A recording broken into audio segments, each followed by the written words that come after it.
Assalamualaikum warahmatullahi wabarakatuh.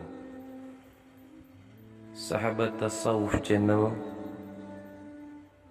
suatu hari bersama para santri, Syekh Ma'ruf Al-Qurhi berjalan di tepi Dajlah,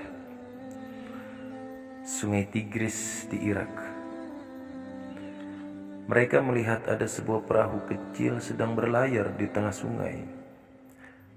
Tampak dengan jelas oleh mereka bahwa yang naik perahu adalah anak-anak muda. Mereka tidak diam saja, namun melakukan berbagai kemaksiatan secara terang-terangan, yakni meminum minuman keras sembari bermain rebab. Rebab ini sejenis alat musik.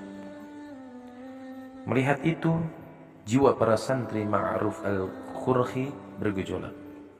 Mereka menginginkan para pemuda itu mendapatkan balasan dari Allah Subhanahu wa ta'ala atas perbuatan maksiat yang dilakukan itu.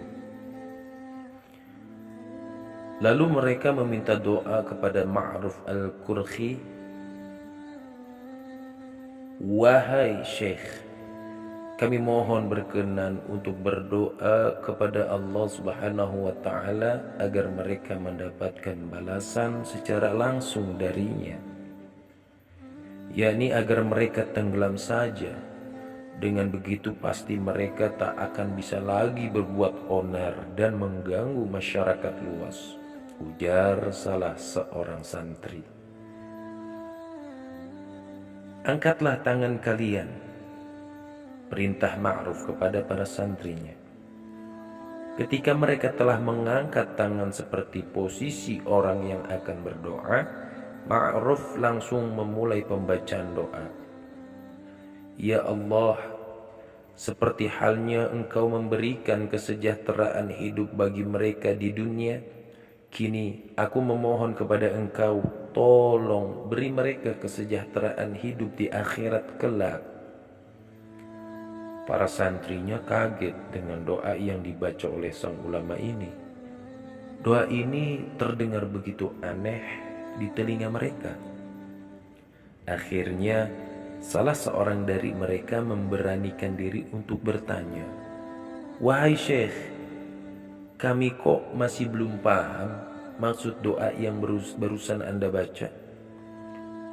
"Tunggu saja, kalian akan melihat jawabannya sebentar lagi," jawab Ma'ruf, meminta mereka menunggu saja apa yang akan terjadi. Dan benar, keajaiban terjadi.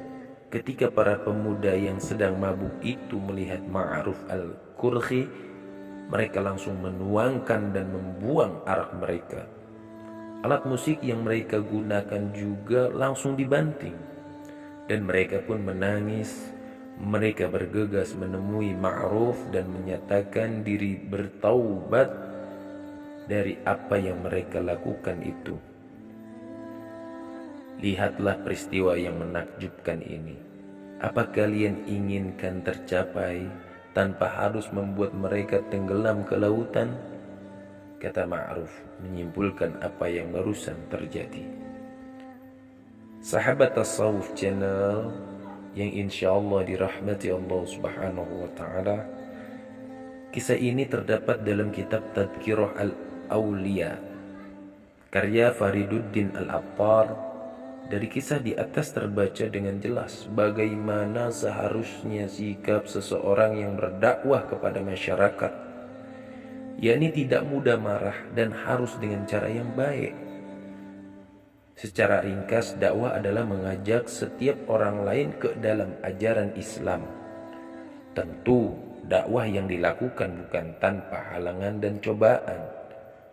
Akan banyak godaan yang datang, terlebih jika masyarakat atau objek yang didakwahi masih merupakan kaum abangan dan masih suka berbuat kefasikan. Dakwah kepada mereka memerlukan kesabaran dan ketabahan tingkat tinggi. Sebagaimana Allah Subhanahu wa taala berfirman, A'udzu billahi minasyaitonir rajim.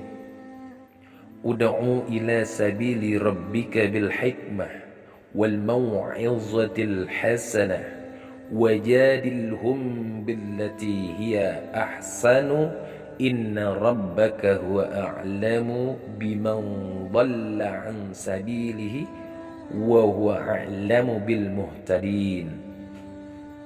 Serulah hai manusia kepada jalan Tuhanmu dengan hikmah dan pengajaran yang baik. Berdebatlah dengan mereka dengan cara yang baik.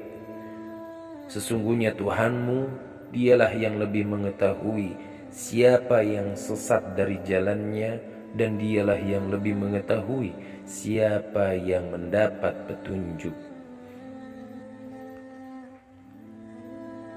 Sahabat Tasawuf Channel, dalam tafsir Al-Muntakhab dijelaskan, ayat ini menunjukkan cara berdakwah kepada masyarakat luas. Allah menjelaskan bahwa jika objek dakwah adalah cara cerdik, ya, objek dakwahnya itu adalah para cerdik cendekia, maka harus menggunakan hikmah, yakni perkataan yang bijaksana.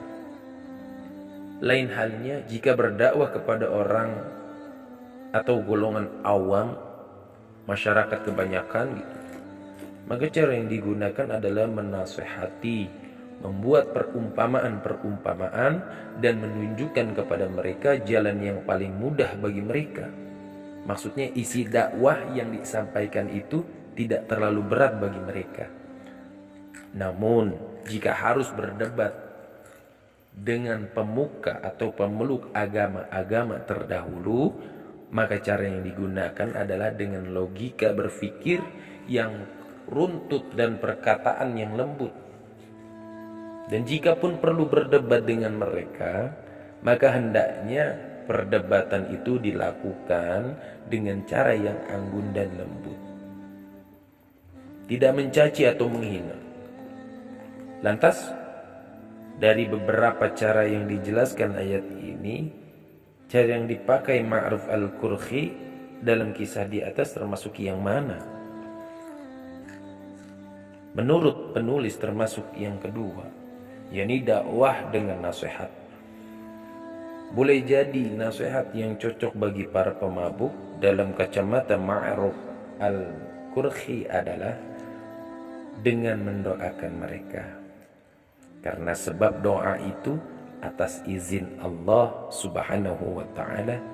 Hanya dengan melihat wajah Ma'ruf saja, para pemabuk itu sudah gemetar hatinya dan bertaubat kepada Allah Subhanahu wa ta'ala. Sahabat Tasawuf Channel yang dirahmati Allah Subhanahu wa ta'ala, demikianlah kisah daripada Syekh Ma'ruf al-Qurhi rahimahullahu ta'ala. Semoga bermanfaat. Wallahu a'lam bishawab.